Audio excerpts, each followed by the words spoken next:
Welcome back to CBS This Morning. Control of the Senate is also at stake today, with more than a third of the 100 seats on the ballot. Republicans currently hold 53 to 47 majority in the chamber. Our chief congressional correspondent, Nancy Cordes, breaks down the pivotal races. Nancy, what does the Senate landscape look like heading into tonight? So every 2 years, about a third of the Senate is up for re-election, 35 seats today, but it's lopsided today. You've got 23 Republican-held seats reflected in red on that map that are up for re-election, and just 12 that are held by Democrats in blue. So Republicans are defending a lot of territory, and they're doing it in a really challenging election environment where President Trump's poll numbers have been pulling these Senate candidates down around the country. And so if you just take a look at the 13 Senate races that we consider battlegrounds, you'll see there's still a lot of red on that map.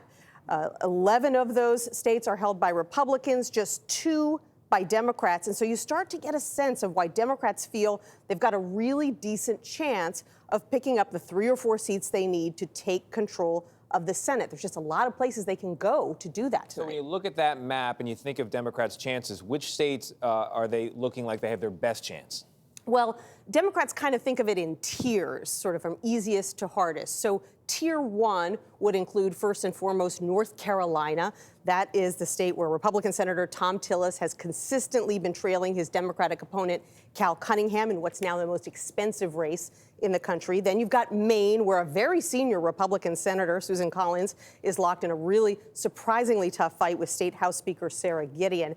Then you go out west to Arizona, where appointed Senator Martha McSally is going up against really the Democratic rock star recruit of this cycle, the former astronaut Mike Kelly. And then finally Colorado, where Republican Cory Gardner is struggling to hold on in a state that has been moving to the left. He's facing a well-known former governor, John Hickenlooper. So those 4 states represent the Democrats' clearest path to the majority. But then you go to Tier 2. These are states where Democrats have been running surprisingly strongly this cycle. They've been vastly outraising, in some cases, their Republican opponents. And that tier starts with South Carolina, where Lindsey Graham is fending off challenger Jamie Harrison, who's raised more money than any Senate candidate this cycle. And then 2 very close races in Georgia. I know you've been talking about Georgia a lot this morning. Both of those races could go to runoffs. You've got Republican David Perdue neck and neck with his 33-year-old opponent, Jon Ossoff, who would be the youngest member of the Senate by far. And then appointed Senator Kelly Loeffler, who's in a special election that's kind of a free-for-all. It features 20 candidates, including Pastor Raphael Warnock, the Democrat. And then finally, in Iowa, President Trump won that state by 10 points back in 2016.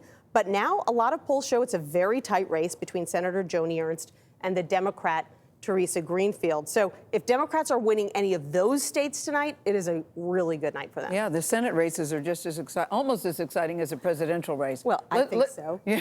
I couldn't agree more. Very good point, Nancy Cordes. Let's take a look at the House. What are you looking at there? So Democrats back in 2018 had this huge, overwhelming win. They picked up 41 seats. They won back the majority. And actually, they are forecast to pick up even a few more seats tonight. So they go into the night with a majority 232 to 197. Republicans would have to pick up 17 seats to win back the majority. That's unlikely to happen. And here is one of the main reasons why Democrats are probably going to pick up a few more seats. 34 Republicans have retired or vacated. In a couple of cases, they've been indicted over the past couple of years. That's 3 times as many retirements as Democrats, who only have 12 members who are retiring. And it's always easier to win an open seat than it is to defeat an incumbent. And that's why Democrats think that the landscape favors them tonight. Most analysts believe that as well. It could be a big night. Could be very interesting Big night for the Nancy Democrats, Cordes. yeah. A lot of really interesting races. Thank you so much.